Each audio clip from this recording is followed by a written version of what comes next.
Alright guys, GM gameplay of my own. I pop off a lot in these videos, got lots and lots to talk about in this gameplay.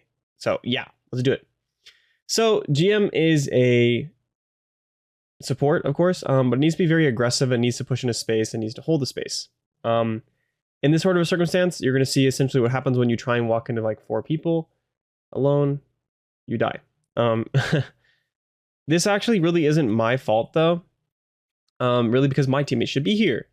I am kind of obliged to contest the point, and I did have a teammate with me. The other enemies just showed up, like 2 or 3 of them just showed up a little bit later than they should have, or like a little bit later than when I had to choose to commit or not. And I was stuck in a situation. So you really want to be watching for opportunities to push up into space that has been made for you by your tanks, or space that you can push up into just by the pure tankiness of your own kit. And enforce it. You're essentially an enforcing character. You enforce with your aggressive medium range abilities, your damage, holding chokes powerfully with your bomb, and by sustaining teammates and yourself with your grenade. So, as you can see here, I've already set up my mine, my C4. It's a little bit of an awkward position because it's going to hurt me if I was using it. So I do end up trying to move away from it. It's better to put it like on the wall lower so I can burn the enemies that actually get close to it. So, yeah, so I end up pushing in and I trade my life for a Sazabi. I don't really think that this was the greatest decision I've made. It's like I talk about a lot of my gameplay, you're going to see lots and lots of limit testing. So, I pushed in, secured the kill on the Sazabi, so made it a trade regardless. And I do end up getting punished for it because my positioning gets awkward. And so that's a mistake, but getting the kill's okay. So, as you can see here, there's space in front of me. I just need to push into it. And I am. I'm not going too far because I'm not that tanky, but look at me supporting my teammate who is inting, honestly, but it's giving me positioning and opportunities to push forward, and I am pushing into it. I'm enforcing natural cover also with my bomb or my C4. And then I'm holding space that the enemy now has to push into, has to fight for with my bombs. With my ultimate, which is an excellent ultimate. It does a bunch of damage, and it's really good to toss it in mid-fight. In this circumstance, we're looking at a fight that doesn't matter anymore at that point, and it's time to move on. So I go set up on C. I'm super early. It's good. You just need to be wary of other enemies showing up like that too. In these game modes, especially when the beginning of the game occurs, people will have a hard time going to where they need to be, especially in lower ranks, especially, like I said, in the earlier time frames of the game. So you have to be aware that if you just go put yourself on the point, like I'm doing right now, you'll oftentimes get free value out of it. We just captured. Even if they come beat us, we're getting huge value. Particularly on this portion of this map, on C, if anybody dies, it's going to take them like a legitimate 30 seconds to get back. So, and yeah, unfortunately I get, Barbatos. Literally nothing you can do about this. So you come in, dodge it, and he still hits me. Okay. But anyway, there's nothing that you can do about this. So even though there's 30 seconds left on this clock here, it's better to just not worry about it. Unfortunately, it's not the last fight. So as you can see with the way that the time is and the way that it's set to end at 94.9%. So better just move on to setup. It's not good to run through the middle of that little high ground there. It's good to go on the side. It gives you better positioning. But this fight that our teammate's trying to take is completely useless. Securing a kill on this Barbatos would be good. And I trade my Pill Rider for Barbatos every day, including the fact that we can res him. But we have no chance of getting it. One, they're going to be set up. It's a really good positioning defensively, which is another reason why you should be there early. But you're also not going to get... Yeah, I got ulted. Double ulted, actually, unfortunately. Pain. But and I was just trying to get some kills. I wasn't trying to fight for C anymore, obviously, because you can't even get any more. I was trying to get a few little kills to get an advantage on B. But I got ulted. I believe I do end up walking straight through this here, which is a mistake. Yeah, I just went to enforce it, but you can see like I lose like a lot of my value just immediately by the fact that the enemy's like now on top of me basically. End up getting a Sazabi out of it because I scrambled decently. But it cost me like my whole shield. So you got to think about always playing cover. I didn't really do it as well as I would like to. But it's one of the most important things in this game or in Overwatch or any game like this. You need to play like micro cover. You need to use the walls constantly. There's basically always a better spot you can be in, unless you have to cross an open space. So I'm about to get pulled up on. Nothing I can do about this. Teammates aren't here. Not getting the support. I have to hold it. And you have to hold it in those circumstances. Maybe I could have, if I was really aware of what was going on around, I could have chosen not to contest and let them have it so I could have like a 2-second advantage. But no. Did not work out like that. So, as you can see, I go through the side this time. It makes me safer, and it gives me a flank option. You do really have to be aware about whether you're coming in from the enemy side or your own side, just because of the way that it swaps every round, and inherently the enemy is going to be more likely to be on their side, even though it gets funky and everyone's just kind of wherever. But yeah, I end up going too aggressive with the bomb. I actually get really unfortunate here. Just that this Zakuch ends up killing it on accident right as Johnny walks around the corner. And I think I got stuck. Yeah, I basically immediately spammed it. I shouldn't have done that. I should have done that with my ult. I kind of panic ulted there because I wanted to get it out before the game ended, but it ended up locking me into an animation, getting me killed. A little bit unfortunate I didn't have time to drop a bomb on that Pale Rider and potentially the Sazabi, and then have them all cry as I burnt them and then drop my bombs and maybe get a pick or two and potentially help us win the fight. This is a better bomb location. It's still a little bit exposed. I triggered it too early, but sometimes you have to anticipate. Putting those mines on the walls so valuable and so good.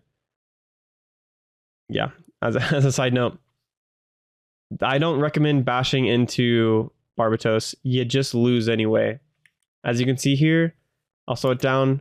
I bash him. I hit him, but he still deals 700 damage to me. And so I die, and I get stunned. So it's just not worth it. But you do have to be thinking constantly about how, on this map in particular, this vertical King of the Hill map, this domination map, how where the point is determines how long it takes for an enemy or you to get back. So kills are like way more valuable on C than there are in A. It's kind of weird to think about it like that, but you have to think about everything in the game as not even just getting a kill. Everyone's like, oh, you kill them more often, and then people who are slightly more aware of the game, like, oh, you gotta like get the objective, but really it's about getting advantages, minor advantages, not getting hit by Barbatoses. I cry. But getting minor advantages, like, or major advantages that let you do something. Even getting a kill is an advantage of the swords. Getting a kill takes someone out of the fight for like 20 seconds, Getting someone really low, letting them run off, gets them out of the fight for probably like 10, 12 seconds. So it's like a half kill, which is a side note decision-making thing. You don't always have to chase things down. So we have finished on A. It's time to move on to B. There's really no reason not to be on A anymore, unless you're like trying to trap them and wait for them. But it's better to just get good positioning somewhere. It's awkward, don't get me wrong, but it would be good to have people secured in the high ground, someone watching the coast to make sure nothing flanks onto them. And then like people around these pillars. There's not that good of cover, to be honest. You can get flanked like everywhere. It's just kind of awkward, but again, I don't know. It's get a little bit tragic sometimes, a little bit unlucky. I just get Pale Ridered. He's not even there, and then boom. He's not even shooting at me, and I just probably get headshot by him a couple times before my grenade goes off. And those kind of things you're like, whatever.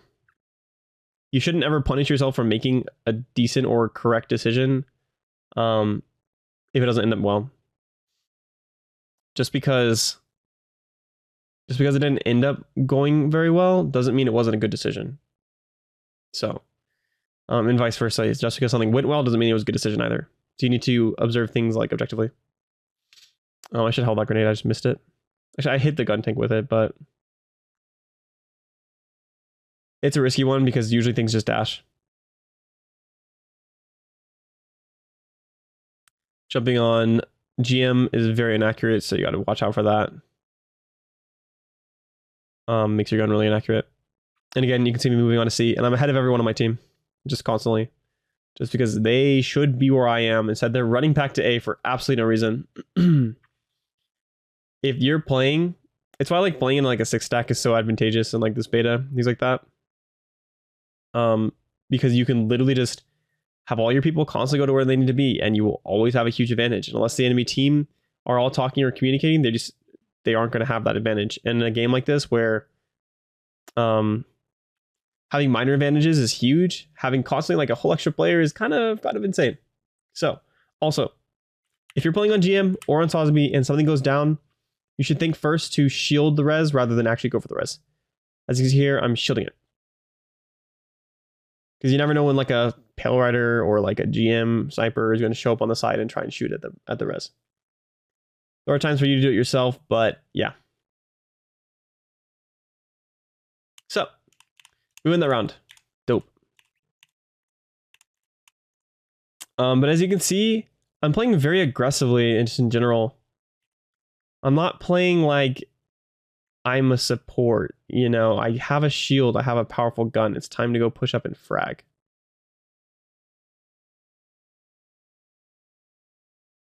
Not to feed though. There's like a limit to how far you should push. And I guess that's something you gotta be aware of in like a GM duel. If someone has set up like a bomb already, like this bomb does like 600 HP damage on me, and he finishes me off with the bash. Because he set up, if I'd had more experience with this, then I will, know to rotate towards the right of the screen right now in the circumstances, because I can assume they've probably set something up. Or I can look to, I'm pretty darn confident that using the bomb when you have your shield up, you're still protected. I haven't tested it, but the animation looks like you're safe, so you have to be careful of that against another GM. It's not like you can like take advantage of that situation.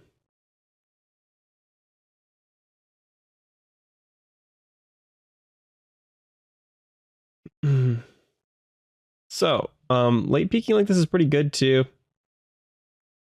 You just have to, like, you don't always have to be on the point. You don't always want to be on the point. This game, people are getting really split up in the actual game release when people get better and at higher ranks when the rank system is like sorted out properly. It won't happen quite as much. But yeah, don't chase things when you're really low. I tried to get the last shot on him and I was like, no, that's not gonna work. And I guess I react a little bit slower. Don't anticipate that he can hit me from that range, but end up getting killed. But in like right here, of course I want to kill things, but I'm thinking like, oh, 2 or 3 people are gonna chase me into the other spawn. Right now on the point, it's a 5v6. I'm sorry, it's a 5v4 advantage to my team. So even if I just buy time for a while, it's like it can be very good. Because my team like uses that to capture the point. And let's just say it's an even fight when I get back, or I turn it into an even fight when I get back, then we still have point advantage, sort of thing. It's hard to push in through these low areas here. And even though I absolutely just roll this Barbatos because I'm better than him, it just shows you like, even if you do the risky play and like get the bash off of him, it doesn't stun him. So they can still just roll you if they like, don't play badly like this guy did. I don't jump up in the air in like a 1v1 situation like that. It's super predictable. Yeah, support's getting 3 kills. Cool. I ran back on a point because I'm like, all right, dope. I got 3 kills. Time to run straight back into point. But I was also low HP. So I know shield really is the issue. And so while I was thinking like, oh, I'm perfectly fine, no concerns in life, it actually was way more dangerous than it should have been. So it's just like little extra attention to things like that. So we do finally get C back. But now I have to rotate all the way back to A. And like getting a kill right now is like so worthless. Because we're honestly like setting him up for like a better situation. Because they just killed our gun tank.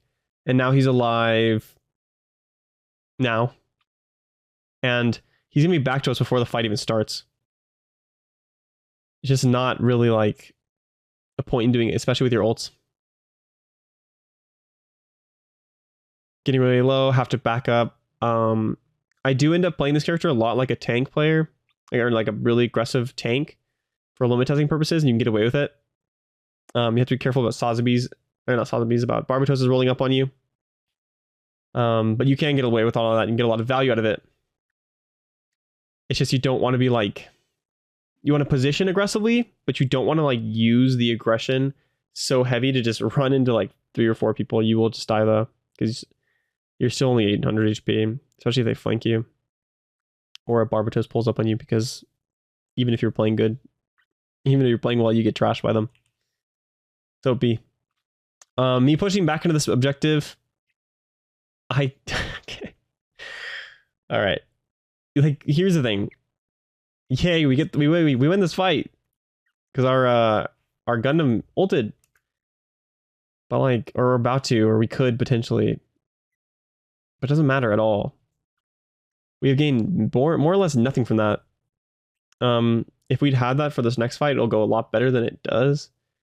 Or smoother, at least. Or, you know, he could have us fight his ult for next round. Although I actually just fragged these kids here. That is an extremely valuable ultimate to get like that.